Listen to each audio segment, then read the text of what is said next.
하나님의 말씀을 받는 시간입니다. 하나님의 말씀은 사도행전 3장 11절에서 26절 마지막 절까지 함께 보도록 하겠습니다. 사도행전 3장 11절에서 26절까지의 말씀, 저와 여러분이 한 절씩 교독하시고 마지막 26절은 함께 합독하여 보도록 하겠습니다.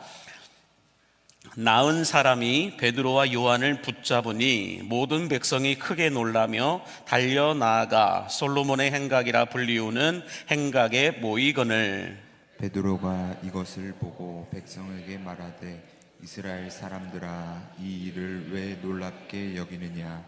우리 개인의 권능과 경건으로 이 사람을 걷게 한 것처럼 왜 우리를 주목하느냐?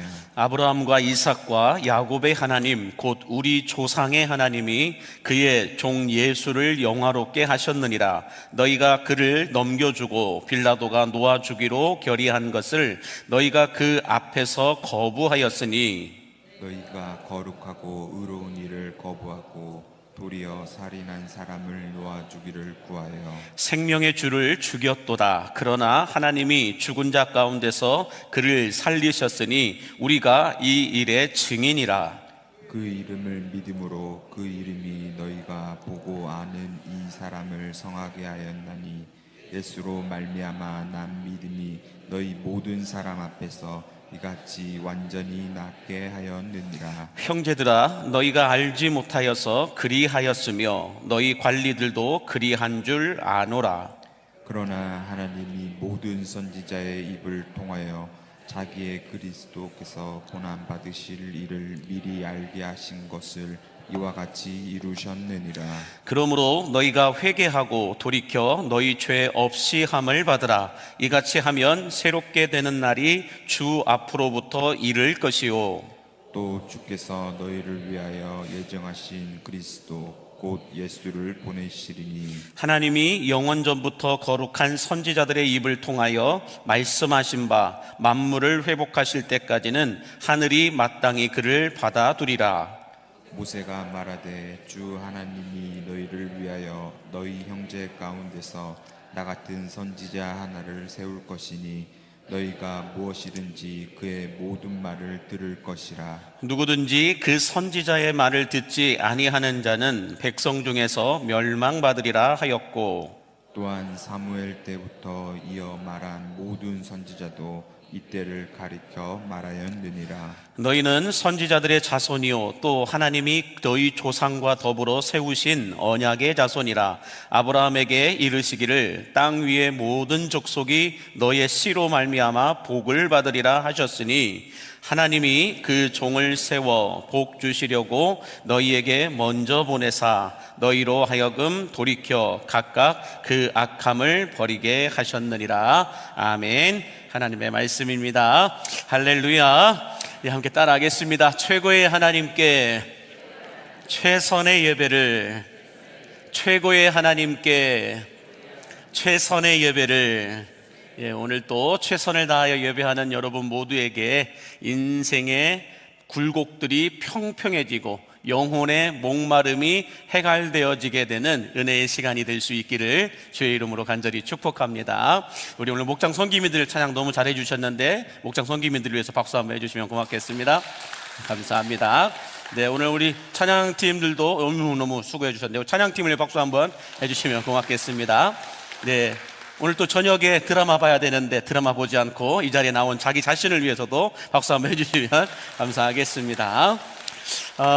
요 근래 초등학생들의 이 문해력과 이해력을 가지고 이 문해력과 이해력이 떨어지게 되면서 어떤 기상천외한 시험 문제의 답안들을 가지고 이렇게 유행했던 적이 있습니다. 그래서 몇 가지를 제가 추려서 한번 가지고 와봤는데, 자, 첫 번째로 이런 시험 문제를 냈어요. 사람이 마음 먹은 지 3일도 못 가는 것을 사자성어로 무엇라고 합니까? 라고 시험 문제를 냈어요. 답은 작심삼일입니다. 그런데 오늘날 초등학생들은 뭐라고 썼는지 한번 답을 보여줄까요?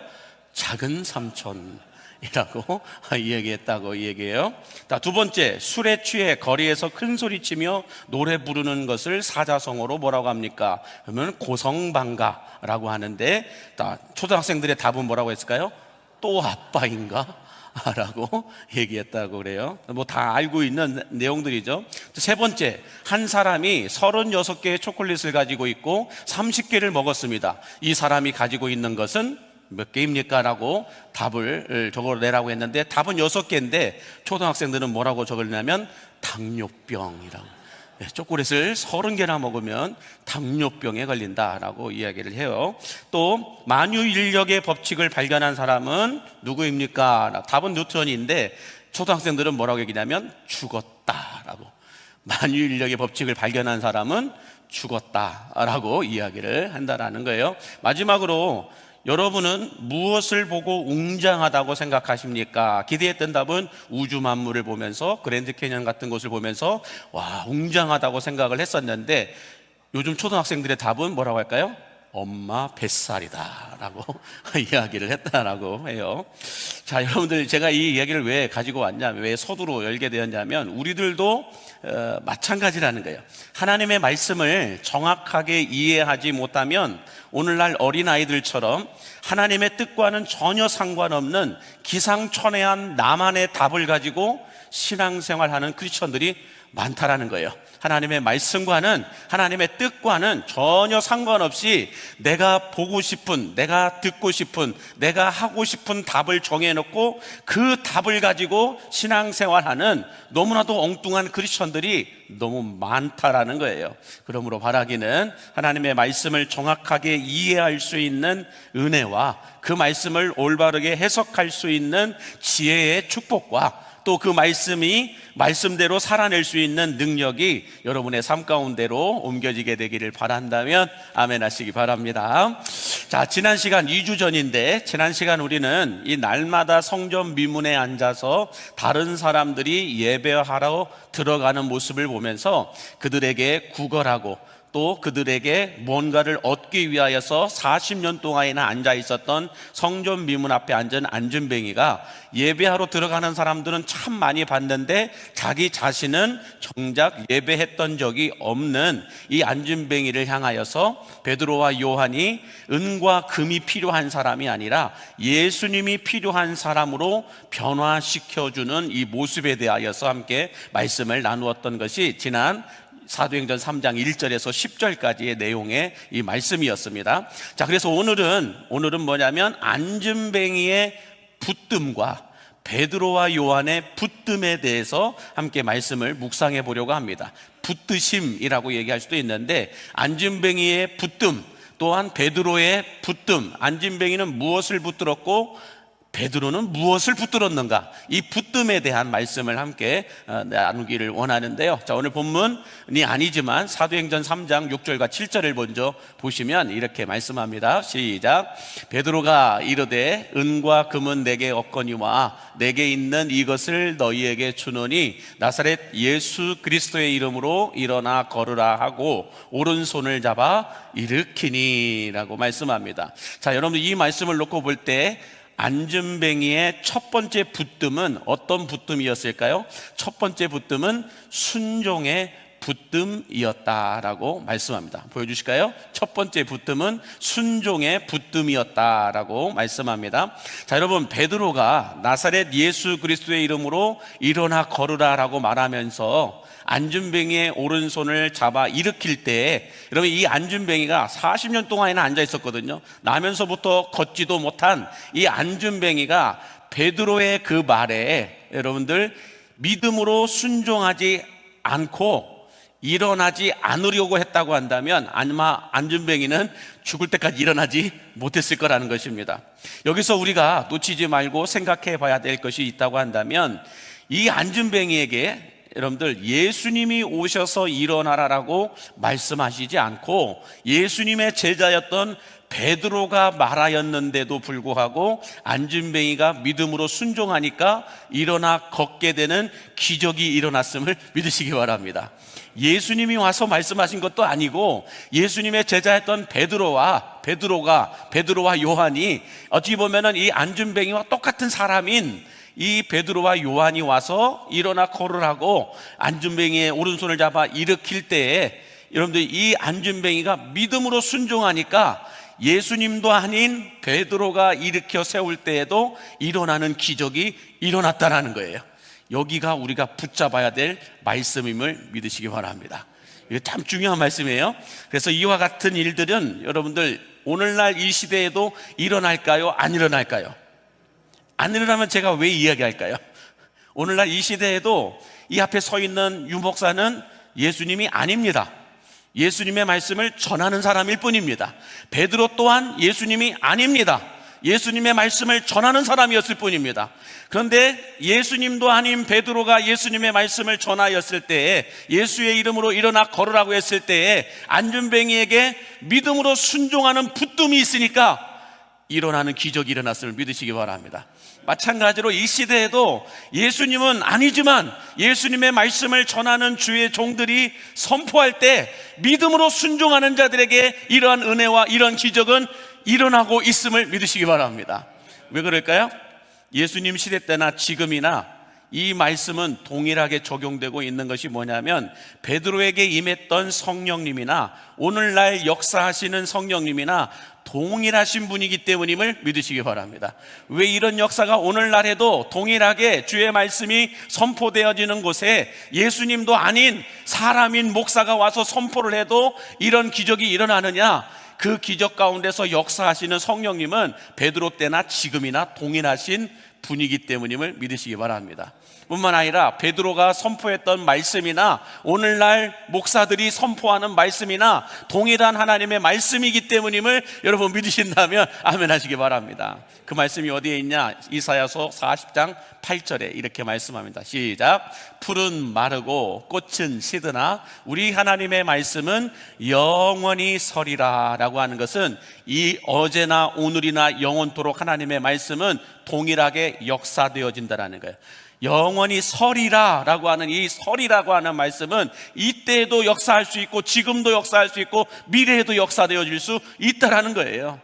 아멘이십니까? 그러므로 선포되어지는 말씀은 동일하다고 한다면 여러분들 그 말씀을 듣는 안준뱅이와 같은 우리들이 안준뱅이와 같이 똑같은 믿음으로 순종하여 붙들기만 하면 나에게도 그 은혜가 임하게 된다는 걸 믿으시기 바랍니다.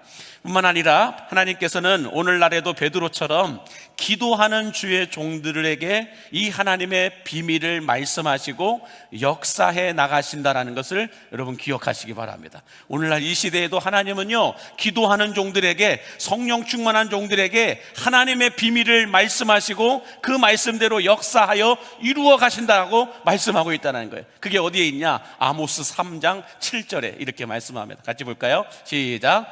주 여호와께서는 자기의 비밀을 그 종 선지자들에게 보이지 아니하시고는 결코 행하심이 없으시리라. 아멘.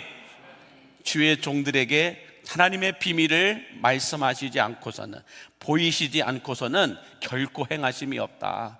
그러므로 여러분들 오늘날 이 시대에도 하나님께서는 기도하는 목사님들, 성령 충만함 받은 종들에게 하나님의 비밀을 말씀하시고 보여주시면서 하나님의 일을 행하여 주신다라고 믿으신다고 한다면 여러분 어떻게 하셔야 될까요?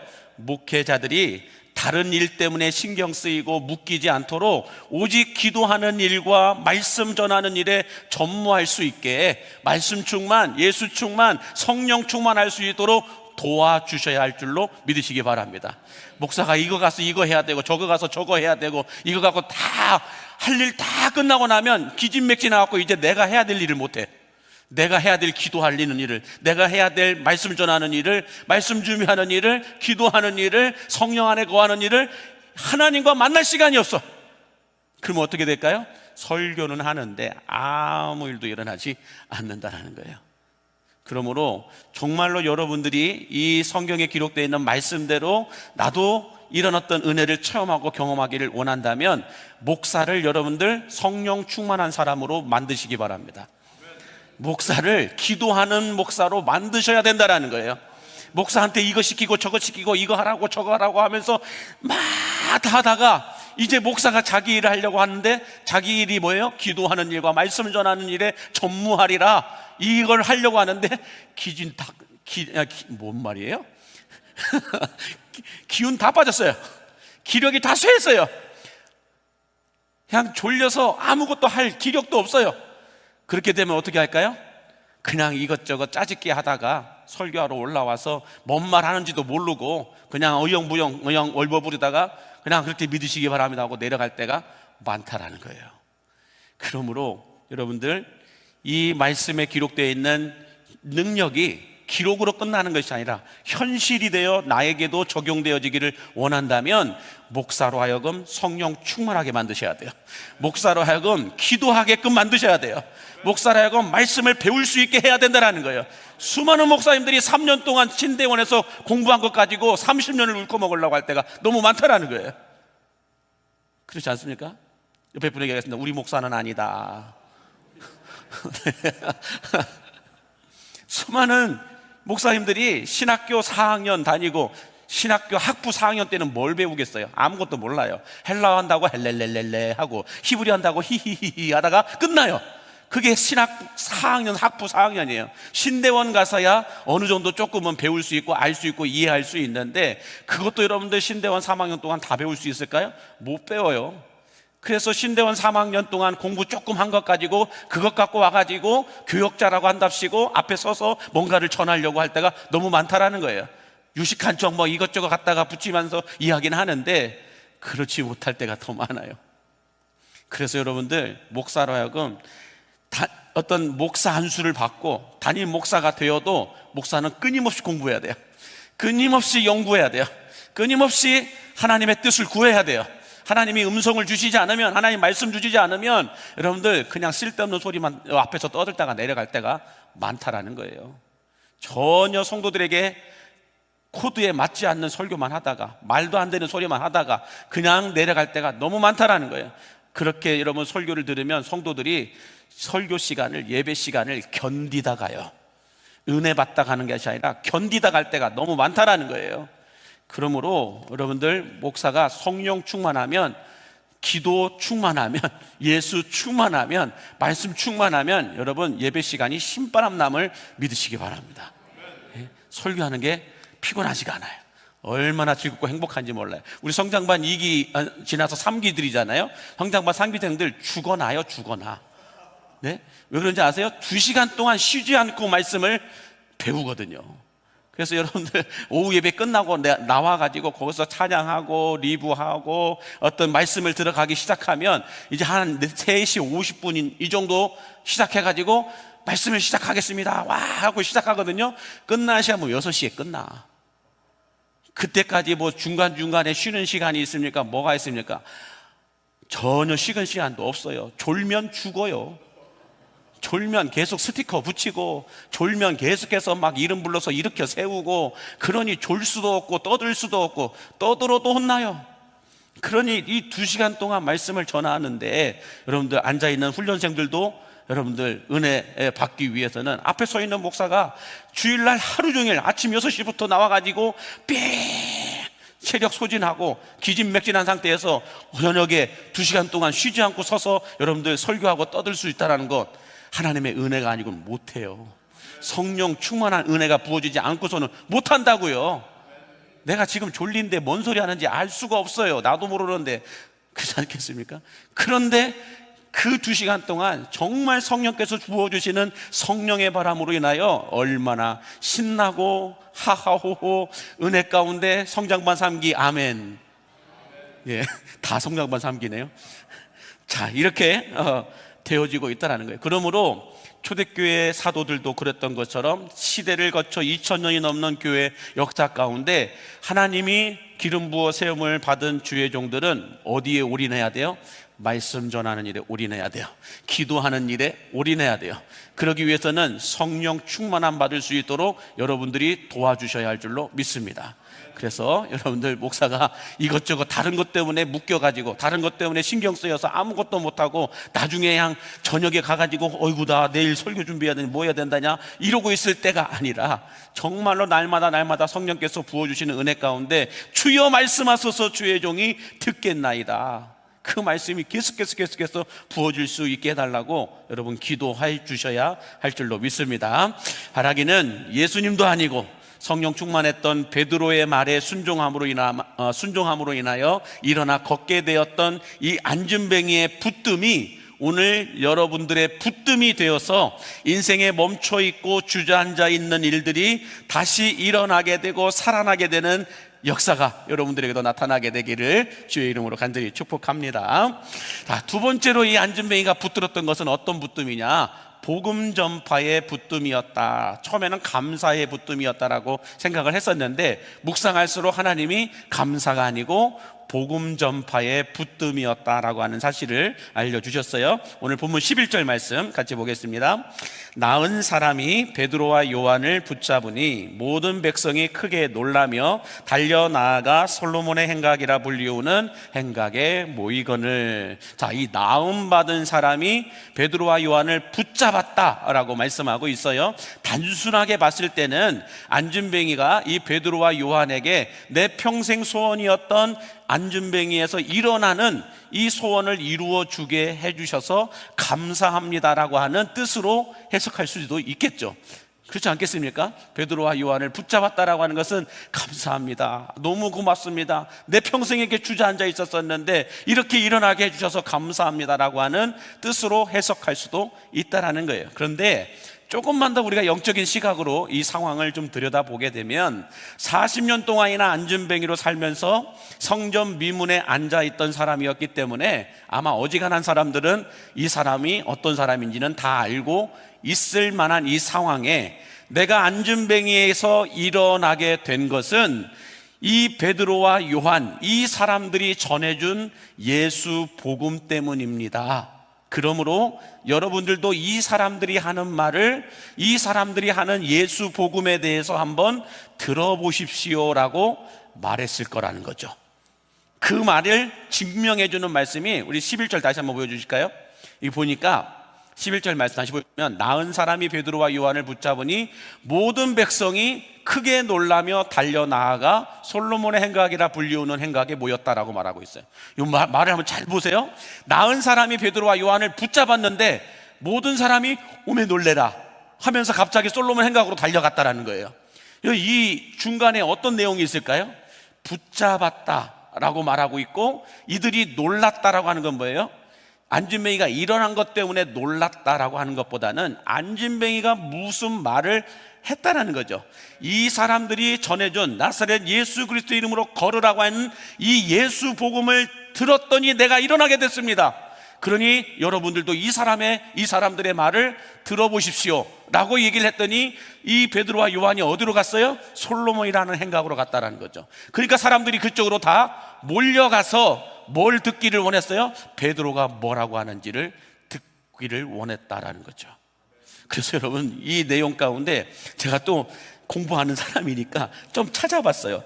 과연 이게 어떤 내용일까라고 찾아보니까 제가 설명해 드렸던 것처럼 다시 한번 11절 보여주시겠어요? 11절 말씀 보여주시면 요한을 붙잡으니 모든 백성이 크게 놀라며 달려 나아갔다라고 말하고 있는데 붙잡았다라고 하는 이런 것이 뭔가를 알게 하였다라고 하는 뜻으로 해석을 하고 있더라고요. 붙잡았다라고 하는 것은 베드로와 요한을 이 안진뱅이가 붙잡았다라고 하는 것이 아니라 베드로와 요한을 통하여 이 사람이 뭔가를 알게 하려고 했다라는 이 해석으로 되어 있더라고요. 그래서 알게 했는데 과연 뭘 알게 했을까? 지금 이 안진뱅이가 알고 있고 체험한 건 뭐예요? 예수의 이름으로 일어나 걸은 것밖에 없어요. 예수의 이름으로 일어나 걸으라고 했을 때 그냥 일어나 걸은 것밖에 없다라는 거죠. 그렇다고 한다면 이 안진뱅이는 뭘 얘기했을까요? 이 사람들이 말했던 예수 그리스도 이름으로 일어나 걸으라고 하는 이 예수 복음을 내가 듣고 라고 이야기를 했을 거고, 여러분들도 이 사람들의 말을 한번 들어보십시오 라고 이야기를 했을 거라는 거죠. 그랬을 때 이 베드로와 요한이 어디로 갔어요? 솔로몬이라 하는 행각으로 걸어가고 이동하자 수많은 사람들이 그쪽으로 몰려가서 베드로의 설교를 듣기 시작했다. 그 뒤의 내용이 그 말씀입니다. 자, 그러므로 여러분, 여기서도 우리가 놓치지 말아야 할 축복의 비밀이 있습니다. 그것은 뭐냐면, 내가 가지고 있는 것을 예수 복음을 위하여 사용할 때에 30배, 60배, 100배의 축복이 쏟아부어지게 된다는 것을 믿으시기 바랍니다. 중요한 건 내가 가지고 있는 것이 여러분 좋은 것만 있는 게 아니에요. 아픔도 가지고 있을 수 있고 기쁨도 가지고 있을 수 있습니다. 또 내가 물질을 가지고 있을 수도 있고 재능을 가지고 있을 수도 있겠죠. 뿐만 아니라 권력을 가지고 있을 수도 있고 아니면은 가난함을 가지고 있을 수도 있다는 거예요. 중요한 것은 내가 뭘 갖고 있느냐가 중요한 것이 아니고, 내가 가지고 있는 이것을 예수 복음을 위하여 내어놓고 사용되어질 때에 생각하지 못했던 축복이 쏟아부어지게 됨을 믿으시기 바랍니다. 우리는 뭔가 좋은 것을 주님께 드려야만 하나님이 큰 축복을 부어주실 거라고 착각할 때가 많은데, 그렇지 않다라는 거예요. 좋지 않은 것이라도 주를 위하여 드릴 때에 주님은 그걸 통하여 놀라운 기적의 역사를 펼쳐 가신다라는 것이 이 안진뱅이의 역사입니다. 그래서 실제로 안진뱅이는 이 베드로와 요한을 만나기 전에 여러분들 안진뱅이에서 일어설 수 있는 기회가 있었을까요? 없었을까요? 있었으니까 제가 이 얘기 한다니까요. 자, 이 안진뱅이가 베드로와 요한을 만나기 전에 안진뱅이에서 일어설 수 있는 기회가 있었을까요? 없었을까요? 있었어요. 그게 언제였느냐? 예수님께서 성전을 방문하셔서 병든 자들을 고치셨던 때가 있습니다. 자, 그 말씀이 마태복음 21장 14절에 이렇게 나와 있죠. 시작. 맹인과 전원자들이 성전에서 예수께 나아오매 고쳐주시니라고 말씀합니다. 자, 여러분, 예수님께서 성전에서 병든 자들을 고쳐주시던 바로 그때에 이 안진뱅이가 성전 미문에 앉아 있었을까요? 안 앉아 있었을까요? 있었다니까요. 40년 동안이나. 예수님 나이 40세가 됐어요? 아니에요. 예수님 나이 30살밖에 되지 않았어요. 30살, 31살, 32살, 33살, 공생에 3년밖에 예수님이 사역 안 했어요. 그러면 예수님이 30살, 30살 때 공생애를 시작하셔서 3년 동안 하셨다고 한다면 이 안진뱅이는 40년이나 앉아 있었다니까요. 그러면은 예수님이 공생애 사역을 하실 때 성전에 오셔서 말씀을 전하시고 성전에 오셔서 병든 자를 고치실 때, 그때도 안진뱅이는 성전 미문에 있었다 없었다? 있었다라는 거예요. 자, 그렇다고 한다면 이 안진뱅이가 예수님의 이 소문을 들었을까요? 못 들었을까요? 성전 미문 앞에 있으니까 얼마나 많은 사람들의 소식을 들었겠어요. 소문을 들었겠어요. 막 사람들이 우르르 몰려가고 막 갑자기 병든 자들을 우르르 데리고 가는 걸 보면서 뭔 일이냐고 궁금하지 않았겠어요? 여러분들도 궁금하지 않나요? 여러분들 누군가 우리 교회 안에서 누군가 어느 집안에 뭔 일이 있으면 뭔 일이디야 하면서 얼마나 궁금하지 않으세요? 그 소문이 엄청 빠지잖아요. 네 집 자식이 뭐 했디야? 뭐 했디야? 그런디야? 그렇디야. 이렇게 하면서 얼마나 궁금해 하십니까? 교회 안에서 뭐 조그마한 일이 일어나도 그 소문이 엄청나게 빨리 퍼져요. 근데 40년 동안 매일매일 성전 미문에 앉았던 사람인데 예수님이 오셔서 병든 자를 고친다고 해가지고 막 이 사람 저 사람 병든 자들 다 데리고 와서 고치고 있는데 안진뱅이가 몰랐을까요? 그 사실을? 다 물어서라도 들었을 거예요. 이야, 그랬을 때 여러분, 이 안진뱅이가 뭘 기대했을까요? 나도 저 예수님을 만나기만 하면 이 안진뱅이에서 일어설 수 있겠구나 라고 하는 여러분들 믿음과 기대함을 가지고 있었을 거라는 거죠. 아멘이십니까? 자, 그랬는데 안타깝게도 예수님이 이 안진뱅이를 만나 주셨어요? 안 만나 주셨어요? 안 만나 주셨으니까 안진뱅이로 계속 앉아 있는 거죠. 그냥 안진뱅이를 만나지 않고 그냥 갔어요. 자, 안진뱅이가 여러분들 어떤 마음을 가졌을까요? 왜? 다른 사람은 다 고쳐주고 다른 사람은 다 만나주고 왜 나만 안 만나주는 거야? 왜 나만 안 고쳐주시는 거야? 이해할 수 없는 낙심과 근심이 아마 이 안진뱅이에게 확 쏟아졌을 거라는 거죠. 내가 뭘 잘못했다고? 나 한번 지나가면서 한번 만나주시면 안 되나? 다른 사람들은 그렇게 다 고쳐주면서 왜 나는 안 고쳐주나? 다른 사람에게는 다 이런 은혜를 베풀어 주면서 왜 나한테는 은혜를 안 베풀어 주시나? 다른 집 자식들은 다 승승장구한데 왜 우리 집은 이러나? 다른 사람들은 다 그냥 노후 준비 잘 끝냈는데 나만 왜 이러나? 다른 사람들은, 다른 집들은 다 이렇게 하나님이 다 은혜를 베풀어 주셨다, 복을 주셨다라고 해서 이렇게 축복해 주시고 이렇게 축복해 주시는데 왜 나만 이러나? 왜 우리 집안만 이러나? 라고 안진뱅이가 생각하지 않았을까요? 아니, 내가 이렇게 성전 비문에 40년 앉아 있었는데 그냥 수많은 사람들이 가서 들어간 사람들마다 병고침을 받았다고 간증하면서 기뻐하면서 다 집에 돌아가는데 나만 왜 그냥 지나쳤을까? 안진뱅이가 엄청 상처받았을 거예요. 엄청 큰 낙심 가운데 빠져 있었을 거라는 거죠.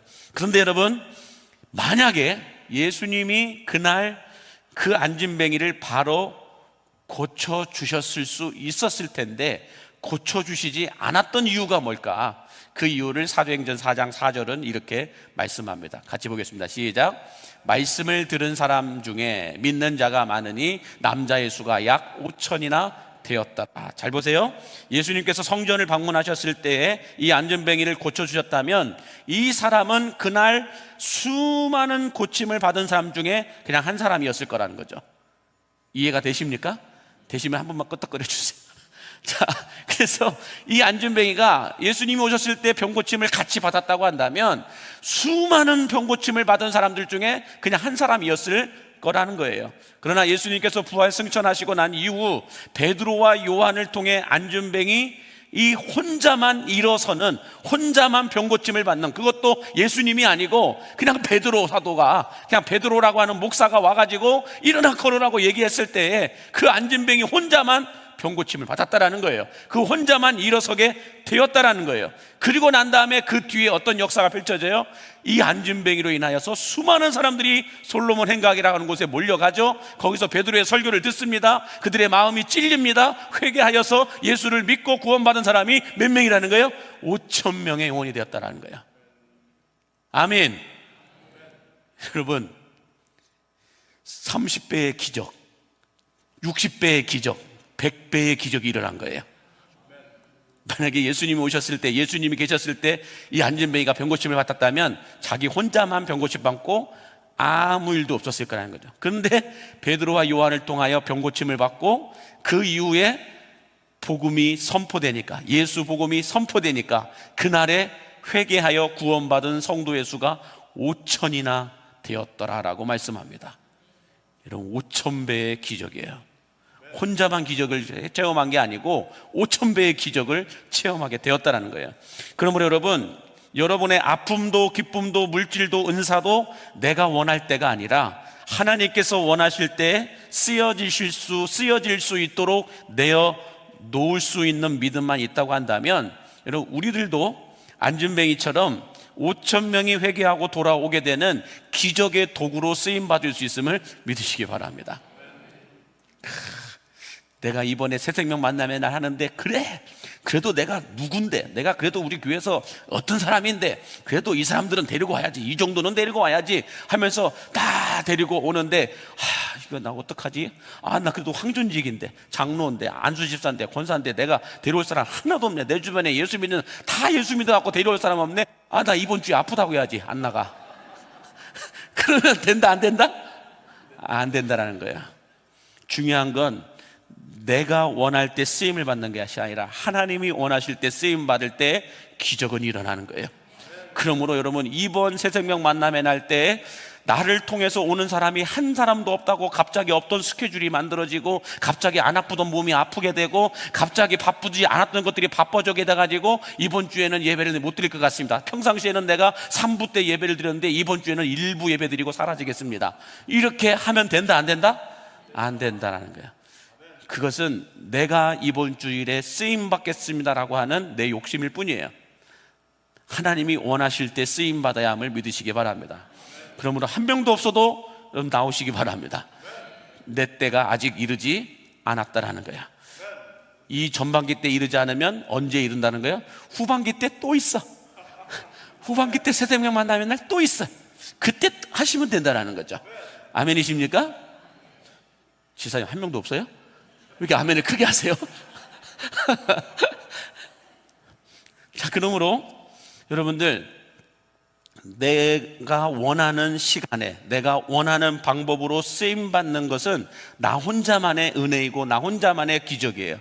그러나 하나님이 원하실 때 내 아픔도 쓰임을 받고, 내 연약함도 쓰임을 받고, 내 부족함도 쓰임을 받고, 미숙함도 쓰임을 받고, 때로는 내가 갖고 있는 물질도 쓰임을 받고, 은사도 쓰임을 받고, 재능도 쓰임을 받게 되면 30배, 60배, 100배의 기적이 일어남을 믿으시기 바랍니다.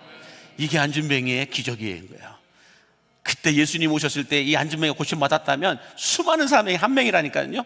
근데 예수님이 부활 승천하시고 난 이후 베드로와 요한에게 성령이 임하여서 베드로와 요한은 같은 사람이 와가지고 딱 이 얘기를 했을 때 병고침을 받고 일어나게 되니까 5천 명이 회개하고 돌아오게 되는 도구로 이 안진뱅이가 쓰임받았다는 거예요. 그 쓰임받았을 때 안진뱅이가 뭐라고 했을까요? 베드로와 요한에게 고맙습니다, 일어나게 해주셔서 감사합니다 하고 혼자 길 갔다고 한다면 이 역사도 안 일어났을 거예요. 근데 이 안진뱅이가 일어나 붙잡았을 때 뭘 붙잡았어요? 이 사람들의 말을 들어보라는 거예요. 이 사람들의 말. 이 이야기가 비슷한 말씀이 어디에 나와 있냐면 실로암 연못가에서 눈을 씻어서 병고침을 받은 날 때부터 소경된 청년의 이야기가 나오게 되는데 그것이 똑같은 얘기예요. 그래서 날 때부터 소경된 자가 예수님을 만나서 진흙을 이겨서 눈에 바르고 그 다음에 실로암 연못 가서 씻으라고 하니 씻어서 돌아왔더니 밝은 눈으로 돌아왔다고 말씀하잖아요. 그 뒤에 수많은 서기관과 바리새인들이 와가지고 이 이 눈먼 청년을 막 취조합니다. 어떻게 해서 이게 됐냐, 어떻게 해서 이렇게 됐냐 할 때 이 청년이 뭐라고 하냐면 나는 아무것도 모릅니다. 그러나 예수라는 저 사람이, 예수라는 저분이 나를 눈을 뜨게 해주셨습니다. 이 이야기만 하는 거예요. 아마 이 안진뱅이도 동일한 얘기를 했을 거라는 거죠. 나는 평생 앉아있었던 사람인데 베드로와 요한 저 사람이 하는 말을, 저 사람들이 하는 이야기를 듣고 내가 믿음으로 일어났을 뿐입니다. 내가 순종하였더니 일어나게 되었습니다. 여러분들도 저 사람들이 하는 말을 들어보십시오 라고 이 얘기했을 거라는 거죠. 그렇기 때문에 수많은 사람들이 솔로몬 행각으로 몰려갔던 거지 그냥 몰려가지는 않았을 거라는 것입니다. 그러므로 여러분, 이 안진뱅이의 축복, 순종의 붙듦, 또 어떤 붙듦이에요? 복음 전파의 이 붙듦을 통하여서 여러분들도 안진뱅이의 축복을 받아 누리실 수 있게 되기를 예수님의 이름으로 축복합니다. 자, 마지막으로 그러면 베드로와 요한의 붙듦은 어떤 붙듦이었을까 한번 보여주시면, 베드로와 요한의 붙듦은 두려운 겸손의 붙듦이었다라고 말씀을 하고 있어요. 오늘 보면 12절 말씀 같이 보겠습니다. 시작. 베드로가 이것을 보고 백성에게 말하되 이스라엘 사람들아, 이 일을 왜 놀랍게 여기느냐? 우리 개인의 권능과 경건으로 이 사람을 걷게 한 것처럼 왜 우리를 주목하느냐라고 말씀합니다. 자, 보세요. 안진뱅이의 이 복음 전파로 인하여서 수많은 사람들이 솔로몬이라고 하는 행각에 모여서 기적을 일으킨 이 베드로와 요한을 주목하고 있었을 것입니다. 왜요? 이 사람들이 뭔 일을 했길래, 어떤 말을 했길래, 어떤 행동을 했길래 저 40년 동안 우리가 알고 있는 40년 동안이나 주저앉아 있던 안진뱅이가 일어날 수 있게 되었을까? 그리고 그 안진뱅이가 저 사람들이 하는 얘기가 어떤 얘기가 있었기 때문에 어떤 이야기를 듣고 순종하였더니 이렇게 일어났다고 하니 저 베드로와 요한이라고 하는 사람이 어떤 말을 하는가 한번 들어보자 라고 해서 찾아갔을 거라는 거죠. 솔로몬 행각에서 이렇게 베드로와 요한이 섰을 때에 거기에 앉아있던 수많은 사람들이 이 베드로와 이 요한을 어떻게 했을까요? 주목하여 보고 있었다라고 말하고 있어요. 무슨 말을 할지 주목하여 보고 있었다라는 것입니다. 자, 그런데 이들이 이 베드로와 요한을 바라볼 때 그냥 바라봤을까요? 여러분들처럼 그냥 이렇게 쳐다봤을까요? 어떤 모습으로 이들을 쳐다봤을까요? 아마 경이롭고 엄청난 능력을 가진 선지자들로 베드로와 요한을 바라봤을 겁니다. 왜요? 안진뱅이가 일어났으니까. 내가 어렸을 때부터 봤던 사람인데, 어렸을 때부터 안진뱅이로 있었던 사람인데 저 사람을 일으켰다라고 하는 것은 예수님도 못 고치고 그냥 갔던 사람인데 이 사람을 베드로와 요한이란 저 사람이 고쳤다고 한다면 그 예루살렘 성에 살고 있었던 사람들은 야, 예수님보다 저 사람들이 더 능력 있네? 예수님도 못 고쳤던 안진뱅이를 저 사람들이 고쳤네? 사람들 입장에서는 그럴 수 있잖아요. 그래서 아마 이 베드로와 요한을 주목하여 바라볼 때 더 경이롭고 더 권능 있고 더 능력 있는 사람들로 선지자로 아마 바라보고 있었을 거라는 것입니다. 자, 여기서도 우리가 주목하여 볼 수 있어야 될 붙듦이 있습니다. 여기서 볼 수 있어야 될 붙듦이 있는데, 이 붙듦이 베드로와 요한이 붙들었던 그 붙듦인데요. 자, 뭐냐면 예수님께서 예루살렘 성에 입성하실 때 사람들이 뭐라고 얘기했어요? 호산나 다윗의 자손이여 라고 외치면서 예수님을 자기 이스라엘의 임금으로 삼으려고 했던 것처럼, 지금 이 예루살렘 성 사람들은 베드로와 요한을 바라보면서 예수님보다 더 위대한 사람이라고 이 베드로와 요한을 보고 있었을 거라는 거예요. 왜? 아까 말씀드렸듯이 안준뱅이를 예수님은 못 일으키려는데 이 베드로와 요한은 일으켰다는 말이에요. 그러니까 예수님도 예루살렘 성에 입성할 때 자기의 임금으로 삼으려고 했던 이스라엘 백성들, 이 예루살렘 성 사람들이 지금 베드로와 요한을 바라보면서 엄청난, 유월절이었기 때문에 엄청난 사람들이 거기에 몰려왔는데 거기에서 기적을 일으켰단 말이에요. 예수님이 일으키지도 못했던 안준뱅이를 일으켰다는 거예요. 와, 그러면 예수님보다 더 위대한 선지자이다 라고 생각을 하고 이 베드로와 요한도 높은 자리에 세우려고 했을까요? 안 했을까요? 그런 마음이 분명히 있었을 거라는 거죠.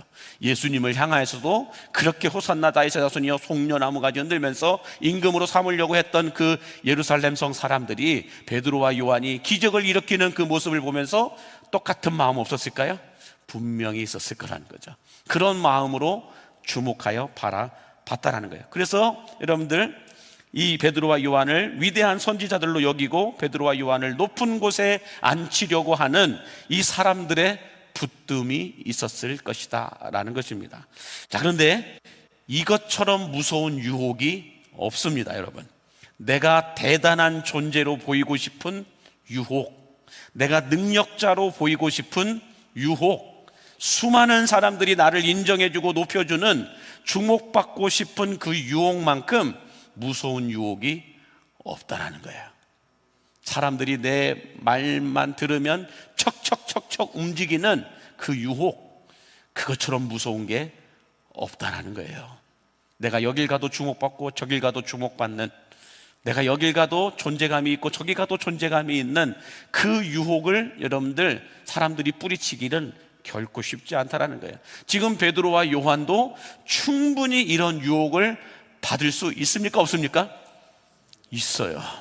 바라보는 눈빛이 어디 한번 잘하나 보자, 한번 이렇게 쳐다보는 눈빛이 아니고 정말로 이미 다 그냥 믿고 있어요. 그냥 다 믿고 있어요. 말씀만 하옵소서 우리가 뭐든지 하겠나이다라고 하는 이런 믿음을 가지고 베드로와 요한을 이 사람들이 바라보고 있는 걸 주목하여 보고 있다라고 말씀하고 있는 거예요. 자, 이런 상황에서 베드로와 요한은 이 사람들의 붙잡음을 붙잡죠. 사람들의 손을 붙잡지 않고, 사람들의 손은 어떤 손이에요? 베드로와 요한을 높은 곳에 앉히려고 하는 그 붙잡음이었어요. 이 손을 붙잡지 않고 베드로와 요한은 예수님의 손을 붙잡습니다. 자, 그 말씀이 오늘 사도행전 3장 13절과 16절에 이렇게 말씀해요. 같이 보겠습니다. 아브라함과 이삭과 야곱의 하나님 곧 우리 조상의 하나님이 그의 종 예수를 영화롭게 하셨느니라. 그 이름을 믿음으로 그 이름이 너희가 보고 아는 이 사람을 성하게 하였나니 예수로 말미암아 난 믿음이 너희 모든 사람 앞에서 이같이 완전히 낫게 하였느니라 라고 베드로가 말합니다. 자, 너희가 알고 있고 믿고 있는 아브라함과 이삭과 야곱의 그 하나님이 예수님을 어떻게 했다는 거예요? 영화롭게 했다는 거예요. 그러면서 이 예수님의 이름을 믿음으로 그 이름이 너희가 보고 아는 이 안준뱅이를 일어나게 했다는 것입니다.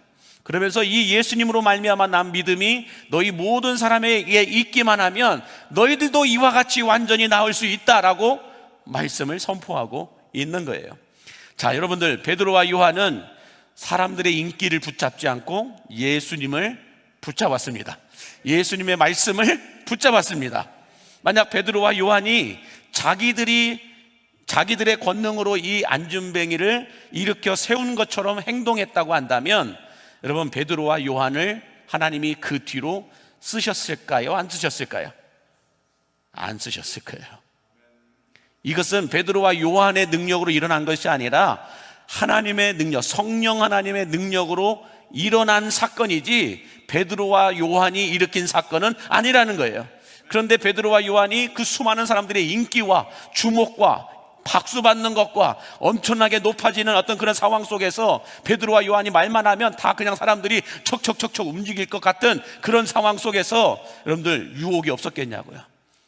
그래, 내가 일으켰다라고 하는, 내가 이 안진뱅이를 일으켰다라고 하는 그 모습을 보여줬다고 한다면 하나님은 베드로와 요한을 그 뒤로 사용하지 않으셨을 거라는 거예요. 기적을 베푸신 분은 하나님이지 베드로와 요한이 아니라는 거예요. 베드로와 요한은 도구로 쓰임을 받았을 뿐이지 진짜 능력은 누가 행하셨어요? 하나님이 행하신 것이라는 거예요. 이걸 베드로와 요한이 잃어버리지 않았다라는 거예요. 그리고 우리가 행한 것이 아니고 예수 그리스도, 그분의 이름을 믿는 믿음으로 말미암아 너희들도 이와 같이 나을 수 있다. 예수님을 붙잡은 거예요. 예수님의 이름으로 너희도 나을 수 있다라고 이야기하고 있는 거예요. 우리가 낫게 한 것이 아니고 예수님이 낫게 하셨다, 이 이야기를 하고 있는 겁니다. 그러므로 여러분, 우리들도 마찬가지입니다. 사람들이 나를 주목할 때에, 나의 능력을 주목할 때에 그 주목을 붙잡지 않고 하나님을 붙잡을 수 있는 것이 성령 충만한 사람임을 믿으시기 바랍니다. 다시 말해서요, 사람들로 하여금 나를 주목하게 만드는 것이 아니라 나를 통하여 하나님을 주목하게 만드는 사람이 베드로와 요한 같은 성령 충만한 사람들이고, 이런 사람들을 하나님은 계속해서 써주시는 분이심을 믿으시기 바랍니다. 나를 통하여 하나님이 주목받게 하는 것, 그게 성령 충만한 사람들이라는 거예요. 그런데 오늘날 현대 크리스천들은 이 베드로와 요한처럼 왜 우리를 주목하느냐, 하나님을 주목하라라고 말을 해야 되는데, 이와는 정반대로 왜 나를 주목하지 않느냐, 왜 나를 알아주지 않느냐 라고 말할 때가 더 많다라는 거예요. 그래서 어떻게든 고집을 부리든 욕심을 부리든 어떤 행동을 하든지 간에 내가 주목받도록 하기를 원하는 게 현대 크리스천들의 모습이라는 것입니다. 세상에서 부지런히 살아가는 것도, 교회에서 열심히 신앙생활을 하는 것도 베드로와 요한이 무섭게 여기면서 그토록 피하려고 했던 사람들의 그 주목, 사람들의 그 시선, 사람들의 그 인기를 오늘날 현대 크리스천들은 붙잡으려고 한다는 것입니다.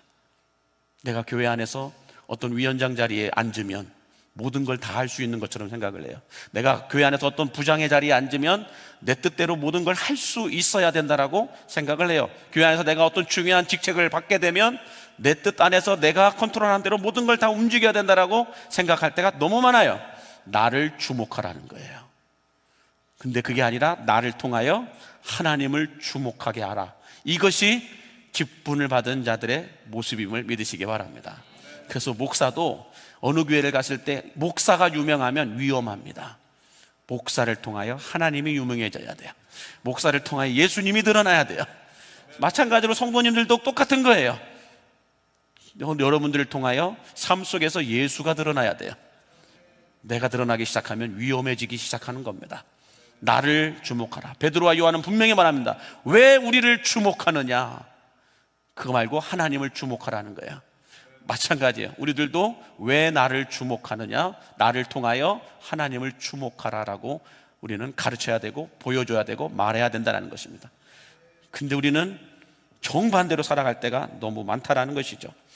자, 베드로와 요한도 예수님도, 여러분 예수님도 마찬가지였어요. 예수님도 이런 유혹 속에서 사람들의 주목과 인기를 붙잡지 않고 하나님의 말씀을 붙잡는 겸손한 붙듦을 예수님이 보여주셨습니다. 그 말씀이 요한복음 6장 15절에 이렇게 말씀하세요. 시작. 그러므로 예수께서 그들이 와서 자기를 억지로 붙들어 임금으로 삼으려는 줄 아시고 다시 혼자 산으로 떠나가시니라. 이 내용이 앞에 뭐가 있는지 아세요? 오병이어의 기적이 있습니다. 오병이어의 기적을 일으키고 난 다음에 사람들이 예수님을 임금 삼으려고, 어떻게? 억지로 임금 삼으려고 하니 예수님이 어떻게 해요? 그래, 너희들이 이제야 다 나를 알아주는구나, 이렇게 생각하지 않고 다시 혼자 산으로 그 자리를 떠났다는 거예요. 그 자리를 피했다라는 거예요. 여러분들, 거기에 모였던 사람들이 몇 명이었어요? 5,000명이나 장정들은 먹고 있었죠. 거기에 어린아이들까지, 노인들, 여자들까지 합하게 되면 10,000명은 넘었을 거라는 거죠.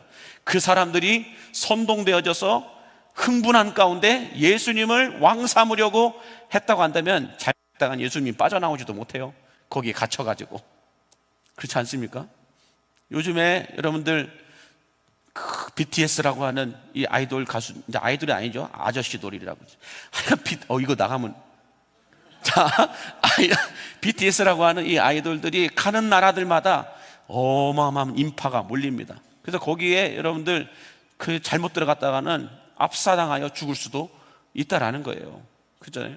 그런 것과 같이 이 예수님도 오병이어의 기적을 일으키고 난 다음에 수많은 사람들이 억지로 임금을 삼으려고 했다고 한다는 것은 어마어마한 인파가 예수님을 행가래라도 하든지 아니면 가마에 태우든지 뭐라도 하려고 몰려들었을 거라는 것입니다. 예수님이 그걸 보고 다시 혼자 산으로 떠나가시니라 라고 말씀을 하고 있어요. 자, 예수님께서 사람들의 주목을 떠나 혼자 산으로 가셨다. 여기서 우리가 베드로와 요한처럼, 예수님처럼 여러분들 겸손한 붙듦을 배워야 되는데, 한번 띄워주실까요? 이렇게 말씀드릴 수 있어요. 예수님과 베드로와 요한이 보여준 겸손한 붙듦은 이겁니다. 하나님만 드러내고 자신은 희미하게 사라지는 것, 이게 겸손한 붙듦입니다. 두 번째로 하나님의 영광만 높이고 자신은 작아지는 것, 이것이 겸손한 붙듦입니다.